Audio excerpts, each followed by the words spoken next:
Un piatto che ha fatto innamorare anche chi odia le melanzane. Il pasticcio di melanzane, se lo assaggi, non te lo scordi più e lo ripeterai per sempre. Per prima cosa iniziamo lavando le melanzane, queste sono già lavate e asciugate, e togliamo la parte verde. Eccola qui.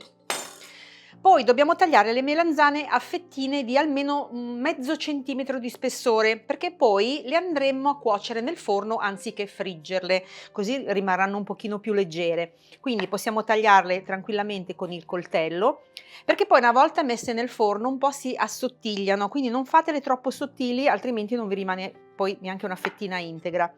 Quindi potete prendere una mandolina se volete, ma visto che sono fette spesse appunto mezzo centimetro, si possono fare tranquillamente anche con il coltello.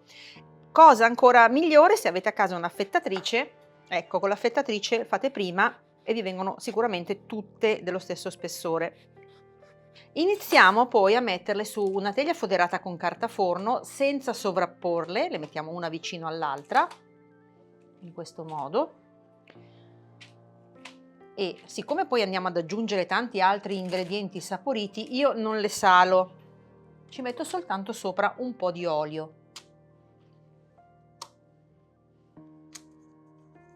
Naturalmente ve ne verrà fuori più di una teglia, quindi filo d'olio, così. C'è anche gente che le sala, ci mette sopra magari origano, altre spezie o altre erbe aromatiche, questo vedetelo voi, io per adesso le lascio abbastanza, diciamo, neutre. Filo d'olio, forno 180 gradi per 20 minuti. Allora, in una pentola capiente metto dell'olio extravergine di oliva e comincio a scaldarlo leggermente. E poi trito la cipolla. Quindi via la barbetta.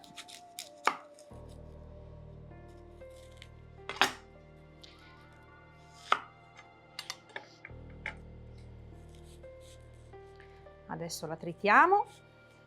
Prima la tagliamo, vedete, in fettine in questo senso. E poi facciamo dei piccoli tagli e come vedete, ecco i nostri cubetti.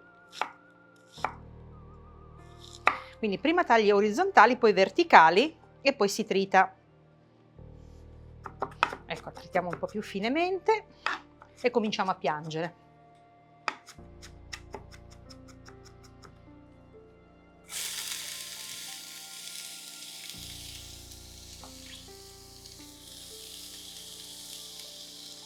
Solitamente quando io devo fare appassire la cipolla, la faccio appassire con l'olio, olio e burro, solo burro, questo dipende un po' dai gusti, a fuoco molto molto basso, e magari dopo il primo minuto aggiungo anche un goccino di acqua. Mentre io piango per la cipolla, aggiungo anche un goccino d'acqua, come vi avevo detto, semplicemente per farla appassire più velocemente. Poi aspettiamo che l'acqua sia completamente evaporata e quando la cipolla sarà traslucida, come piace a noi, possiamo aggiungere gli altri ingredienti.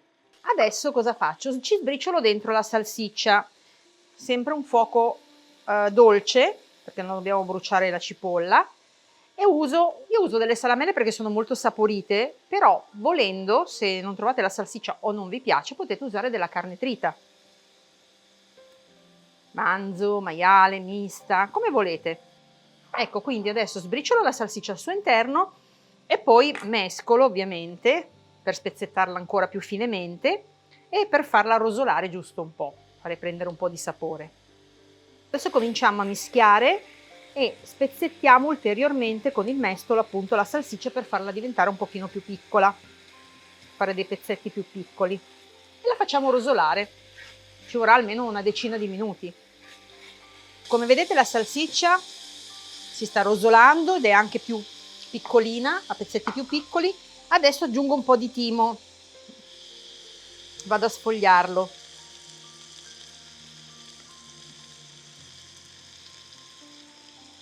Secondo me il timo esalta un po' il profumo della salsiccia. Io adoro anche la salsiccia al finocchietto, mi piace tantissimo. Se la trovate potete usarla. E adesso è il momento di aggiungere il pomodoro. Io non ho usato una passata, ho usato dei cubettoni di pomodoro, potete usare dei pelati, ma anche una passata se volete. L'importante è poi fare asciugare un po' il sugo, non farlo troppo liquido. Poi se usate dei pezzettoni, poi all'interno quelli rimangono e si sentono un pochino di più nel sugo. Non aggiungo sale, perché la salsiccia comunque è già bella saporita di suo, e facciamo cuocere il sugo per almeno 15-20 minuti a fuoco dolce. Deve restringersi un po'. Al limite assaggiamo quando la cottura è avvenuta per sapere, appunto, per capire insomma se dobbiamo aggiungere o meno sale. Volendo si può aggiungere anche del pepe. Quindi lasciamola a cuocere e ogni tanto ovviamente gli diamo una mescolata e uno sguardo. Mentre la salsiccia cuoce e il sugo si asciuga, noi facciamo la besciamella, mettiamo in un tegame il burro e lo facciamo sciogliere. Poi ovviamente una volta sciolto andremo ad aggiungere la farina per fare il cosiddetto roux. Il roux è la base addensante della besciamella, infatti la farina quando aggiungeremo il latte renderà densa la nostra besciamella. Più farina aggiungiamo e più la besciamella diventa densa. Meno farina aggiungiamo e più la besciamella diventa fluida. Ricordiamoci che la regola base della besciamella è tipo su 1 litro di latte 100 g di burro e 100 g di farina. Però se volete una besciamella un po' più fluida, magari invece di 100 g mettetene 80. Dipende da quello che dovete fare. Possiamo aggiungere la farina e mescoliamo per un minutino. Ovviamente se volete che la besciamella si addensi velocemente usate del latte già caldo, altrimenti se è freddo da frigorifero ci vorrà tutto il tempo necessario per scaldare anche il latte. Non cambia niente al fine della riuscita della ricetta, però ci vorrà un pochino più tempo. Dopodiché sale. Poi una volta che la besciamella sarà pronta andremo a valutare se aggiungerne ancora o no, e noce moscata. Volendo potreste aggiungere anche del pepe, però magari il pepe lo aggiungiamo qua nel sugo, nella salsiccia.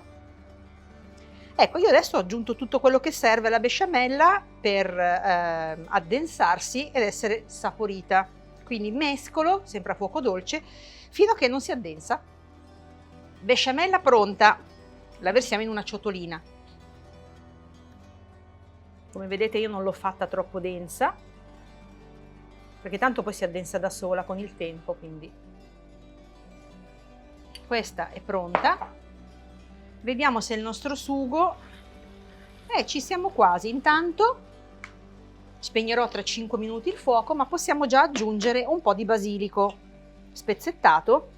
Poi assaggiamo, adesso assaggiamo anche per il sale. Io non ho aggiunto sale qui dentro, come vi dicevo, perché secondo me la salsiccia è già bella saporita di suo.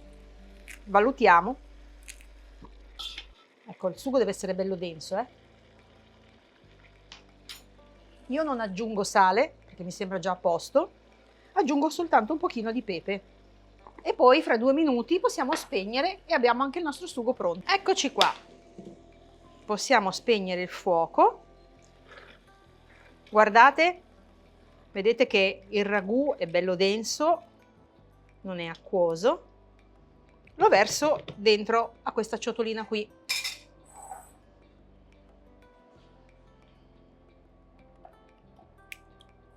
Eccoci qua.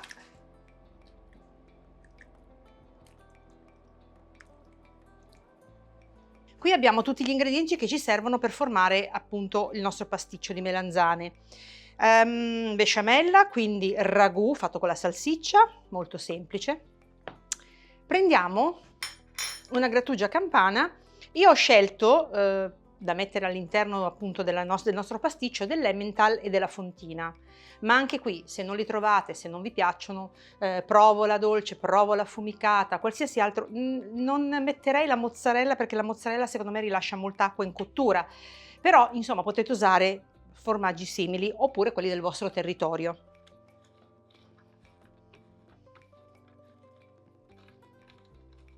Ecco, io li grattugio così, almeno l'Emmental si può grattugiare facilmente perché la consistenza si presta, con praticamente i fori a julienne, però quelli più grandi.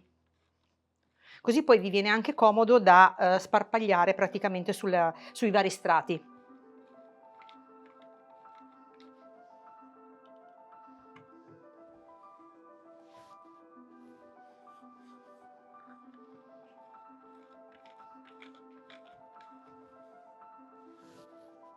E poi la fontina, eliminiamo ovviamente la crosta.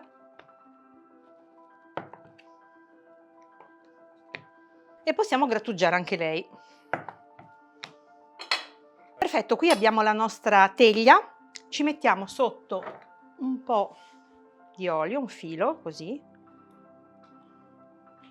ok, un po' di besciamella, ma giusto un paio di cucchiai giusto per sporcare il fondo, e anche un po' di sugo, anche qui pochissimo, e con questi ingredienti sporchiamo il fondo della pirofila. Dopodiché cominciamo con il primo strato di melanzane. Guardate che belle che sono. Le sovrapponiamo leggermente in modo da fare uno strato bello uniforme. Vedete, così. Ci mettiamo sopra un po' del nostro ragù. Allora, cerchiamo di dividerlo in 3 parti, perché dovremo fare almeno 3 strati. Quindi spargiamo il ragù.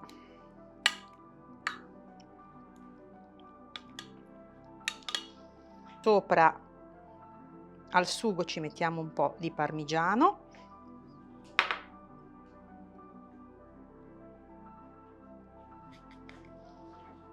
La besciamella.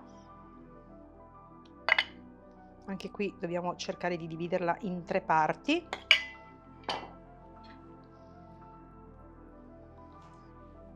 Ecco, e qui possiamo mischiare un po' di fontina e un po' di Emmental o Emmentaler, insomma adesso lo chiamano Emmentaler, dipende da dove proviene.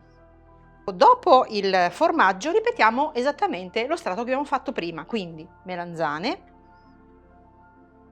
e tutto il resto.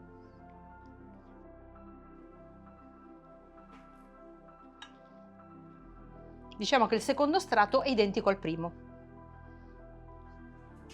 Qui a questo punto dobbiamo prenderne la metà e lasciarne un po' per lo strato finale.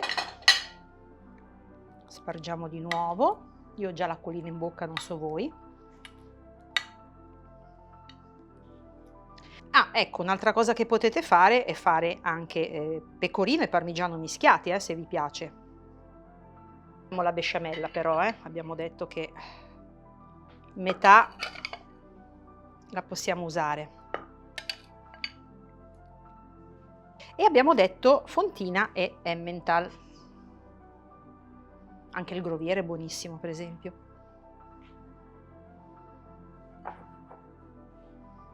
Qui in realtà noi abbiamo fatto 2 strati esattamente uguali. Ora cosa facciamo? Facciamo un po' come si fa con le lasagne, dove si mischia il ragù con la besciamella per fare lo strato finale. Quindi noi lo mischiamo, così invece di venire biancastra l'ultima parte, sarà soltanto leggermente arancione perché è mischiata con il ragù. Sarà anche più bella da vedere, però buona allo stesso modo. Eccola qui. E poi per il resto lasciamo tutto com'è, ovvero ultimo strato di melanzane, quindi in totale sono 3 strati appunto con le melanzane. L'importante è ricoprire bene tutta la superficie, quindi adesso abbiamo il nostro sugo, cioè il ragù mischiato alla besciamella. Guardate che poesia! Insomma, è quasi una lasagna ma fatta con le melanzane. Ecco, adesso possiamo ricoprire abbondantemente la nostra superficie. Naturalmente, questo lo assaggiamo, buonissimo, parmigiano.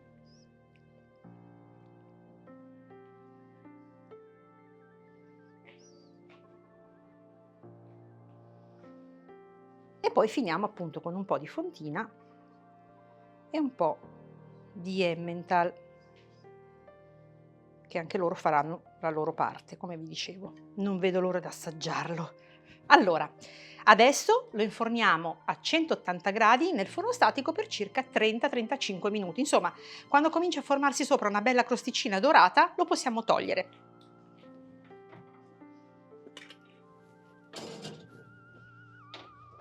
E dopo 35 minuti di cottura, ecco il nostro risultato.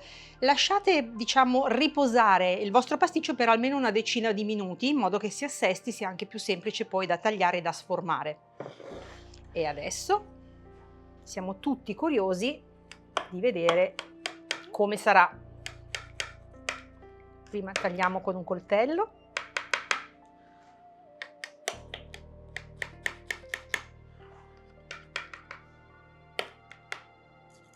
Guardate già come fila. Ok, ovviamente più lo lasciate riposare, guardate, e meglio resterà nel piatto. Però, ragazzi, guardate un po'. Che ne dite? Vi fa gola? A me moltissima. Secondo me è veramente tanto tanto invitante. Provate a farlo e fatemi sapere che cosa ne pensate. Io assaggio da qui dentro perché qui fila tantissimo. Buonissimo. Mi raccomando, fatelo e scrivetemi. Ciao!